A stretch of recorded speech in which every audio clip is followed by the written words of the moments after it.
ఆంధ్రప్రదేశ్ మాజీ ముఖ్యమంత్రి శ్రీ నారా చంద్రబాబు నాయుడు పచ్చి అబద్ధాల కోరు. దానికి నిదర్శనమే మొన్న ఈ మధ్య రాజమండ్రి దగ్గరలో కాతేరులో జరిగిన బహిరంగ సభలో నాపైన నా కుటుంబ సభ్యులపైన కూడా ఆరోపణలు చేయడం జరిగింది. నేను ఒకటే చెప్తా ఉన్నా, ఎవరో స్క్రిప్ట్ రాసి ఇచ్చిన దాన్ని గుడ్డిగా చదివి నీ స్థాయిని దిగజార్చుకోవద్దు.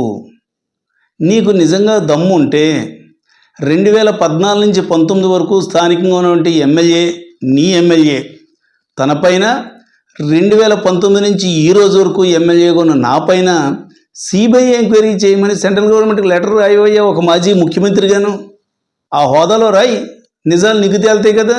అది ఎందుకు చెయ్యు అంటే, ఒక అవినీతి అనకొండని నీ పక్కన పెట్టుకుని అందులోనూ ఏదో గుడ్డిగా చదివావు కొన్ని ఊళ్ళ పేర్లు. నీకు ఒకటే చెప్తా ఉన్నా, ఆ దొంతమూరు ఆ క్వారీకి లైసెన్స్ ఇచ్చింది ఎవరు? పర్మిషన్ ఇప్పించింది ఎవరు? నీ సహచరుడు, నీ పార్టీ సభ్యుడు, మాజీ ఎమ్మెల్యే రామకృష్ణారెడ్డి. ఆల్రెడీ ఆ క్వారీ వాళ్ళు కూడా చెప్పడం జరిగింది, 23 లక్షలు మా దగ్గర తీసుకుని పర్మిషన్ ఇప్పించాడు, దమ్ముంటే రమ్మనండి, ఎక్కడికన్నా సత్య ప్రమాణానికి మేము సిద్ధమని వాళ్ళు చెప్పారు. అప్పుడే 3 ఏళ్ళు కావస్తుంది, ఈ రోజుకి దానికి సిద్ధం కాలేదు. ముందు నీ పక్కన ఉన్న అవినీతి కొండనే దానికి సమాధానం చెప్పమని అప్పుడు నువ్వు ఆరోపణ చేయవయ్యా.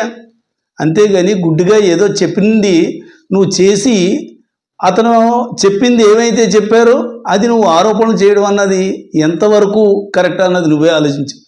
అదే కాకుండా తల్లిని బట్టి బిడ్డ వస్తుంది అన్నట్టుగా నీ స్కూల్లో ట్రైనింగ్ అయినోడు నీలాంటోడు కాకుండా నీతివంతుడు ఎలాగవుతాడు?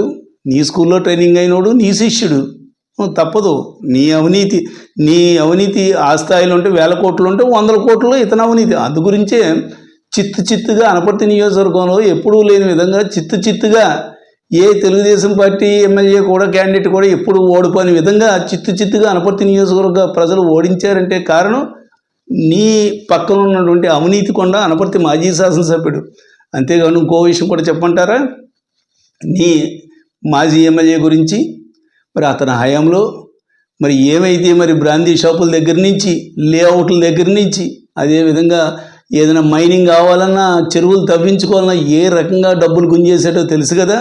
అంత ఎందుకు, ఎంతోమంది పాపం వడ్డీ వ్యాపారస్తులు, ఫైనాన్స్ వ్యాపారం చేసుకునే వాళ్ళు ఉన్నారు మా అనపర్తి నియోజకవర్గం.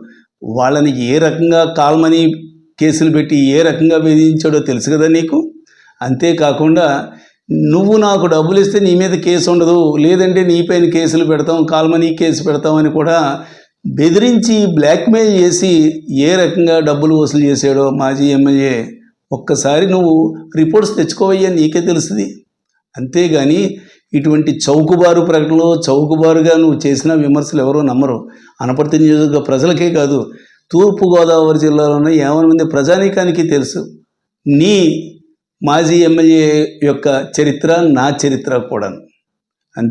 అదే కాకుండా ఇంకో విషయం కూడా చెప్తున్నాను, ముందు చెప్పినట్టుగానే ఇంత అవినీతి కార్యక్రమాలు చేసిన వ్యక్తిని పక్కన పెట్టుకుని నా పైన విమర్శలా నువ్వు?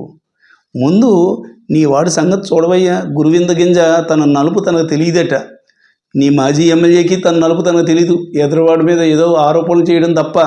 అలాగే నీ పార్టీ సభ్యుల యొక్క నలుపు కూడా గురువింద గింజలాగా నీకు తెలియదు. ముందు అది చూసుకోండి, అది సరి చేసుకుని అప్పుడు మాట్లాడు.